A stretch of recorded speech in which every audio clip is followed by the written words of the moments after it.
I'm Jeanette from Growth Unlimited. You know, this is a time of year when I think resiliency is something that's super important to everyone. And so in this video, we're going to be talking about how you can be emotionally flexible. You know, there is a science behind being flexible emotionally, and we're going to be talking about that. This is really a quite difficult question to answer. What is flexibility? Some people are flexible when it comes to changing dinner plans. Others have huge physical flexibility that allows them to perform enormous athletic feats. And other people can probably switch between using different languages, and so on.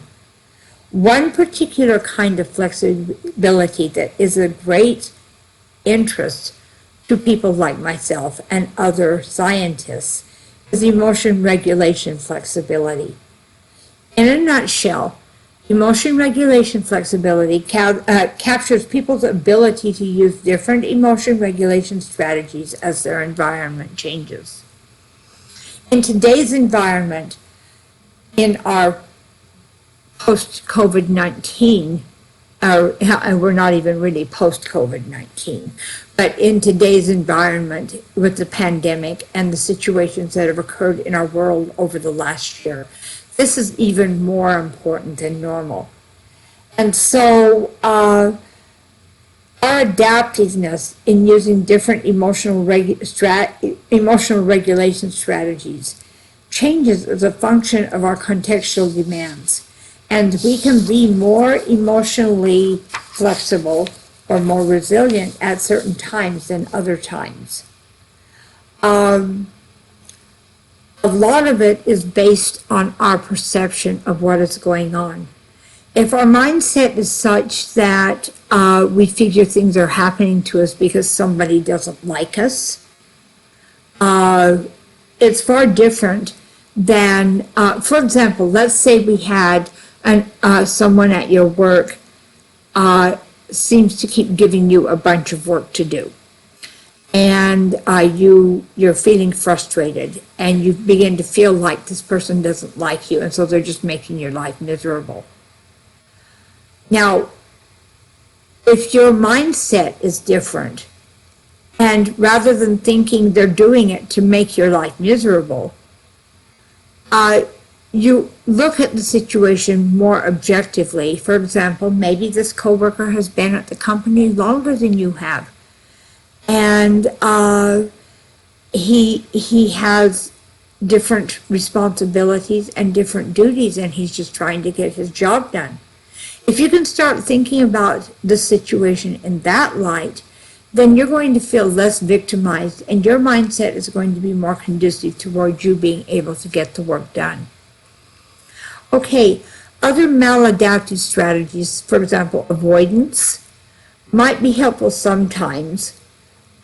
Sometimes avoiding something is the best way to handle it. For example, if you have an obnoxious coworker who's constantly inviting you to lunch and you just simply don't want to be involved in that, avoiding that might be a good way to handle that would be most effective for you.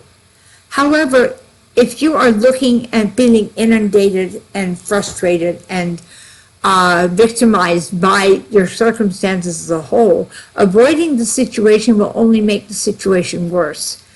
In that kind of situation, you need actually to face it head on and do something about it to change the situation. Okay, importantly, there's growing evidence that suggests that flexibility with which how we implement our emotional regulation strategies is key to our mental health.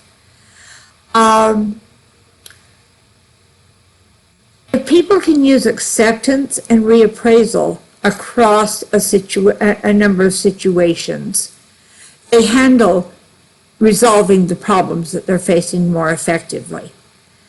And so, as you go through your day, do you notice that you use different regulation strategies in different situations?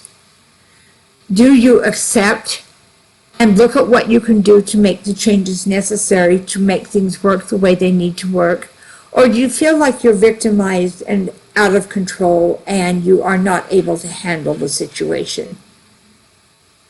If you look at this mindset and start possibly making some changes, so that will help make things better in terms of how you feel about the situation, you are actually in the process of taking control of your life and living your life your way. Sitting back and doing nothing because you have a perception that you don't want to rock the boat, or somebody else will take care of it, is rarely a way to resolve a situation. If something really bothers you, you need to take action.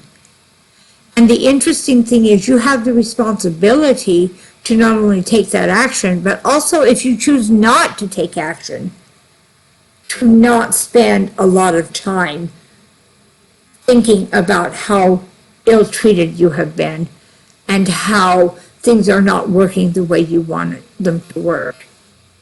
So it involves taking responsibility as well, too. Basically, if you're not willing to put up, shut up until you are willing to do something about it. I hope you found this video helpful. If you did, I'd love to have you share your comments below. And if you didn't, I'd love to have you share your comments below. Let me know how you feel about the things that I've said in the video today.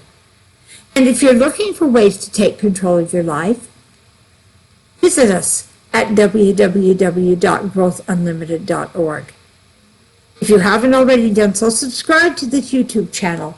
We share ideas all the time of how you can take control of your life and how you can make your life better. And be sure to click on the bell so that you're notified when new videos are announced. Thanks so much for joining me. I'll see you next time. Have a wonderful day. Bye now.